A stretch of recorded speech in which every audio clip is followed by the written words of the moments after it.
Bom, eu sou Gilberto Pinheiro, presbítero da Igreja Pentecostal de Jesus Cristo, aqui da Reserva Indígena Chacriabá.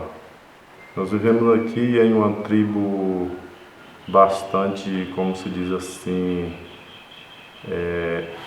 até mesmo oprimida por causa da cultura, principalmente para a gente que serve a Deus, que está na presença do Senhor. Então aqui já está com 25 anos ou mais que eu moro aqui.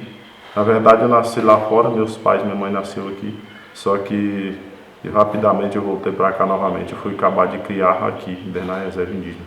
Então eu tenho aí como na comunidade tem alguns prestígios, como fundação do posto de saúde aqui, como faço parte da saúde também como saúde indígena. Eu faço parte da diretoria de saúde aqui do posto, daqui da comunidade.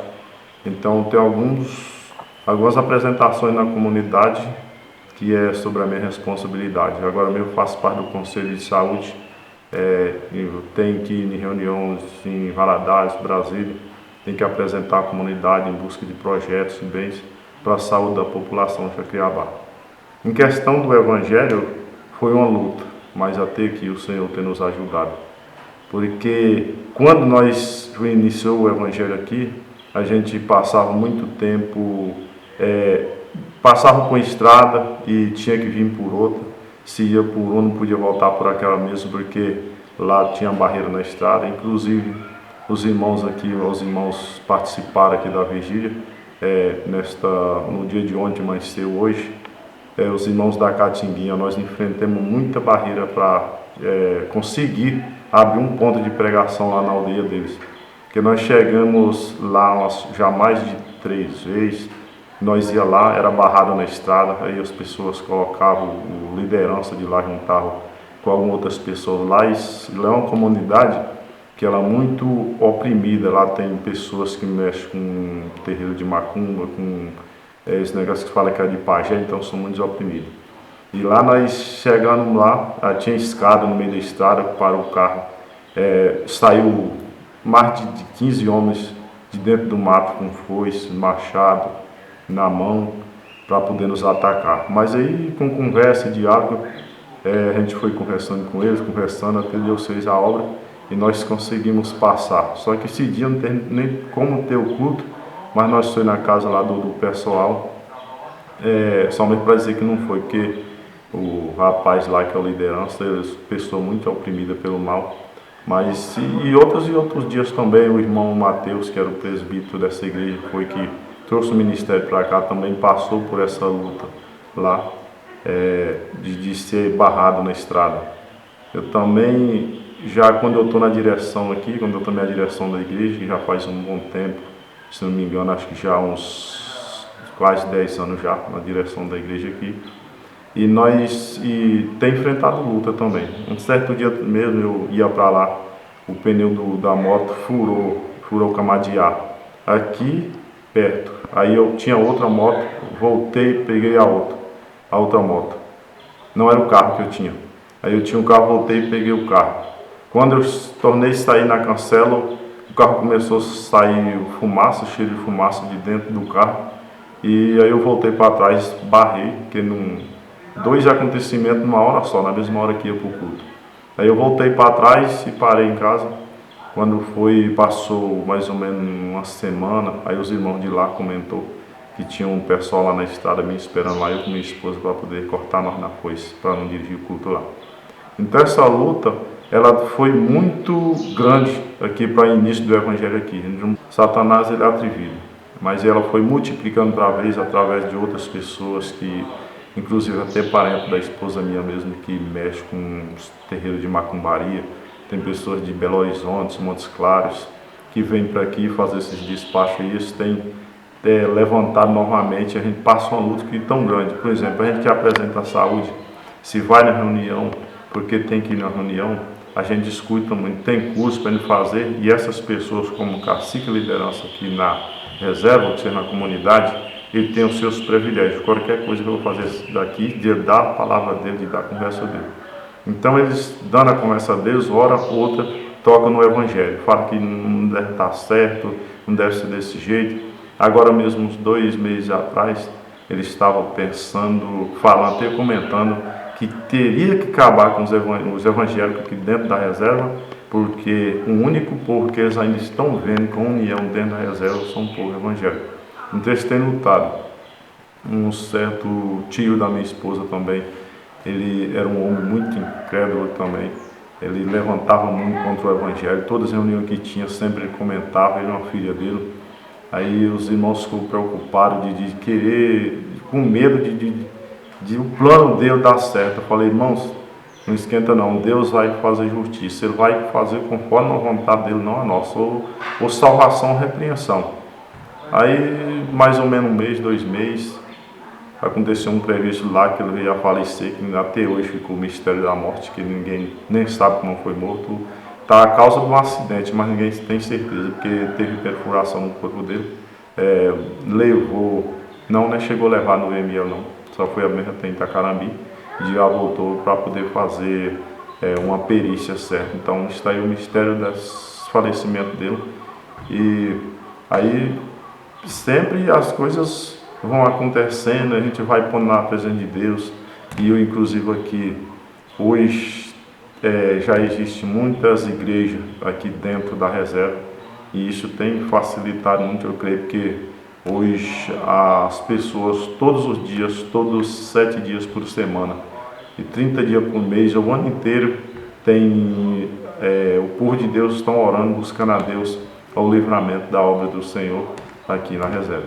Então é isso aí, a gente está aí pela misericórdia. Em questão, a gente como representa a igreja aqui, principalmente a igreja pentecostal de Jesus Cristo, nós passamos uma luta danada aqui em questão da pintura, de pintar, de dançar, porque é uma coisa que mais bate nessa tecla em questão, o sotaque deles com nós, em questão de pintar e dançar. É uma dança de toré que eles realizada sempre no terreiro, lá que eles realizam, e tem as músicas indígenas e tem as pinturas. Então, o que garante o direito do indígena são pinturas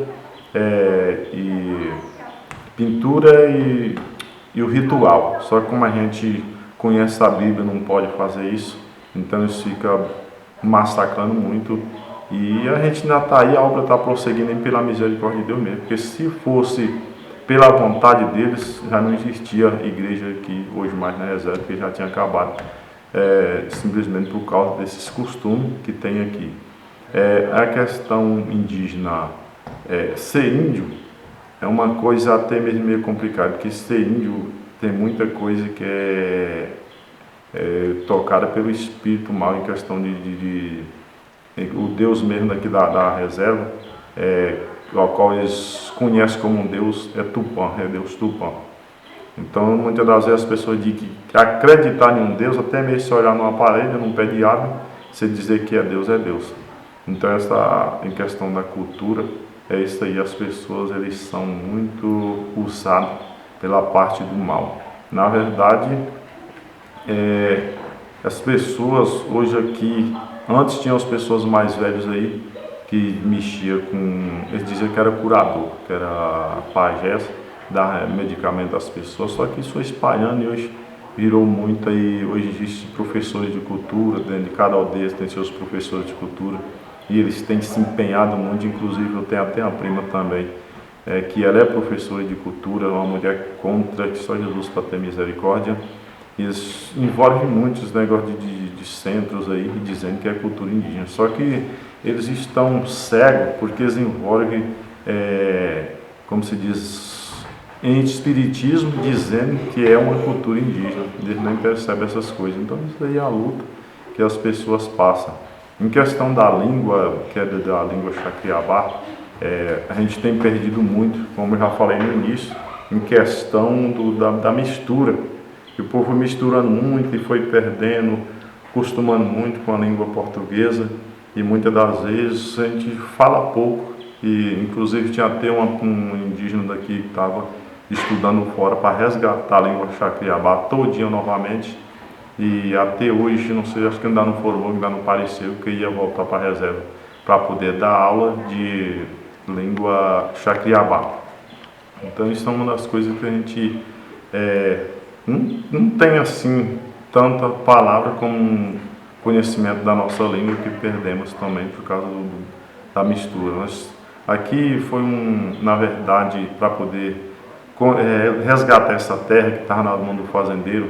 Aí teve um massacre aí há 35 anos atrás, a qual foi morto 5 pessoas, inclusive até o pai do cacique de hoje.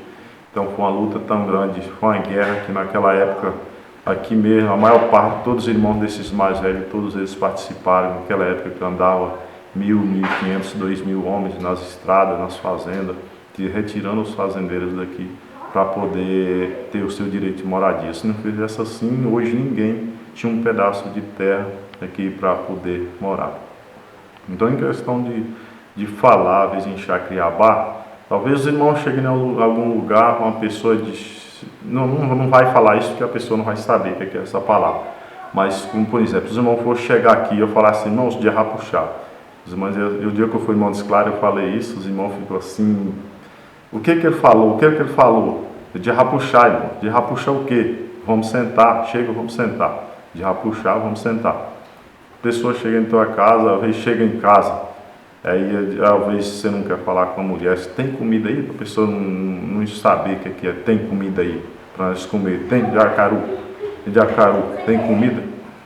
Aí a pessoa não vai saber o que eu estou falando. Se eu falar tem comida e ela falar que não tem, a pessoa vai perceber que eu falei que não tem comida. Aí sempre outras coisas, menino, ó, ver uma moça, que menina que está virando moça, aí diga Paloczinha, o que é? A menina moça, na língua Chacriabá. Então, significa muitas coisas. Hoje as escolas aqui, igual a escola nossa mesmo, ela é chamada de Mambuca. Mambuca, em língua Chacriabá, significa o nome de um riado, Mambuca. Buquicaí, que é a nossa escola daqui da aldeia Itapicuru, significa o rio Itacarambi, que esse riozinho que desce ali embaixo, vocês foi ontem, Buquicaí significa rio Itacarambi, que é o que desce, o riozinho que desce e vai desaguar no São Francisco. Então, muitas e muitas coisas aí que a gente vai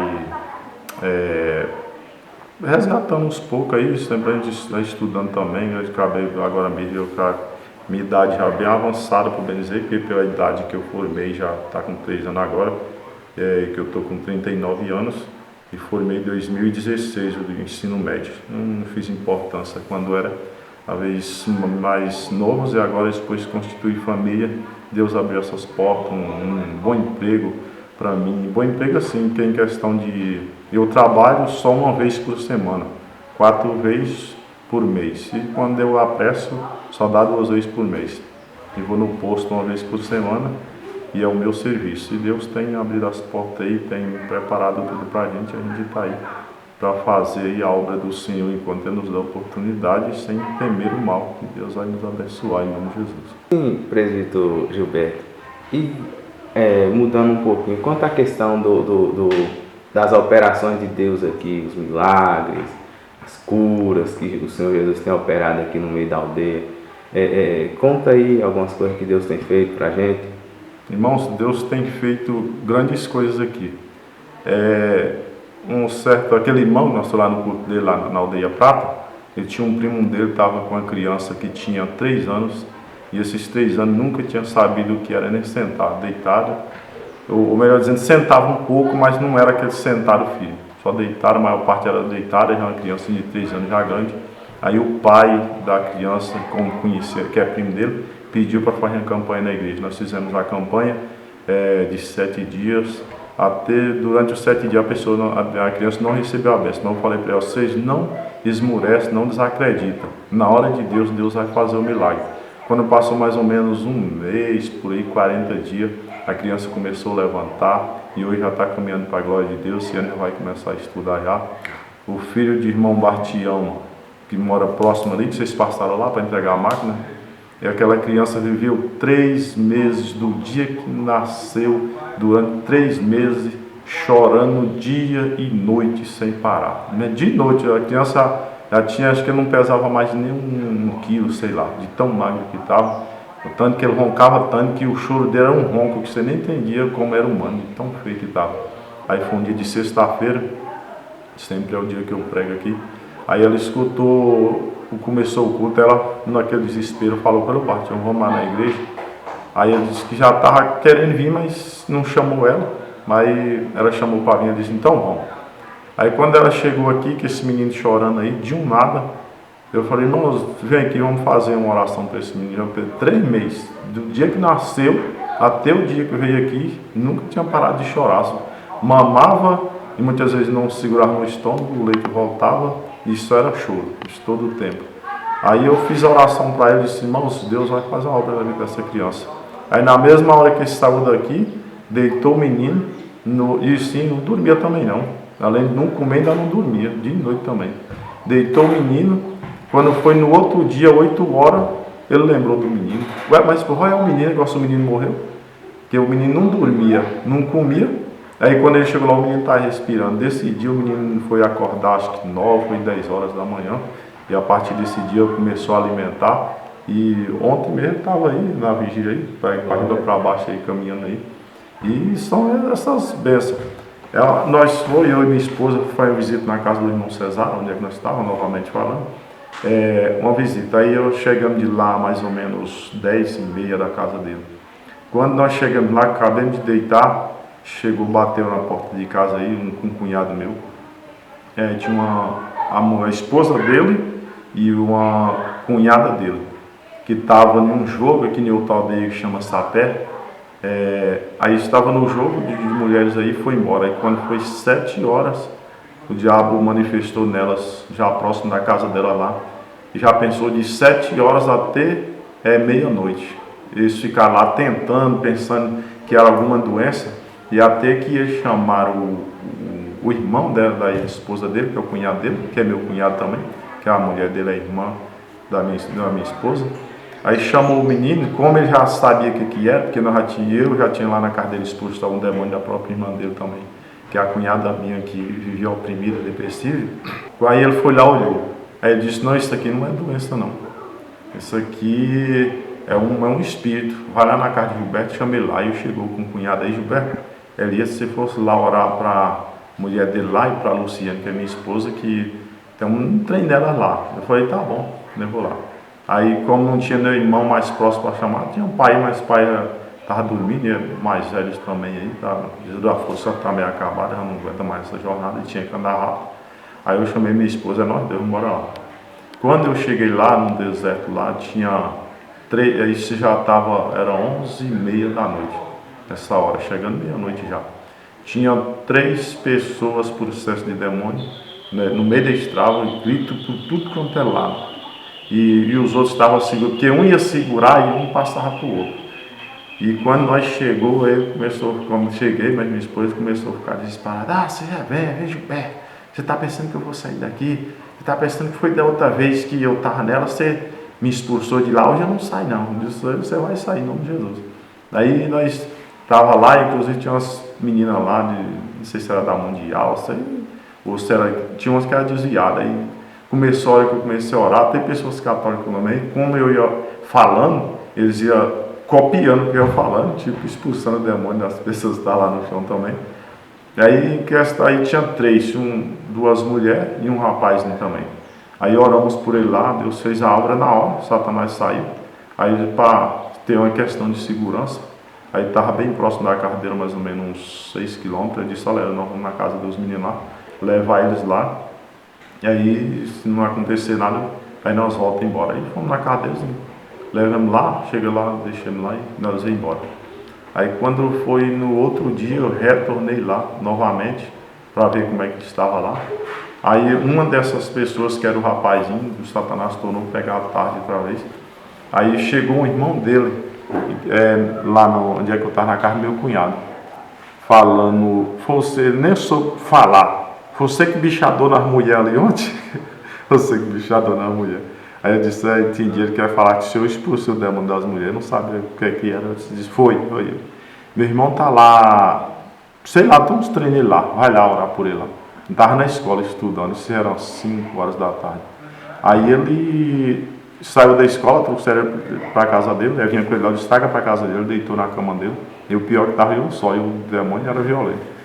Aí eu coloquei lá, disse, só tá eu só aqui, não tem mais ninguém, aí eu comecei a fazer oração por ele aqui, pedi a Deus a misericórdia, deitei ele na cama lá, e orei por ele, e aí ele perguntei o que estava acontecendo com ele depois que o demônio foi embora, eu disse que era uns pesadelos na mente, eu aconselhei ele para ele tirar esses pensamentos da cabeça, e graças a Deus, até hoje não aconteceu, o Satanás foi embora e está sossegado hoje aí. E mais outras coisas aí, porque se eu for contar tudo que já tem acontecido aqui nessa igreja, em nosso ministério aqui, vocês vão ficar aqui até a tarde aí, não vai dar conta de gravar.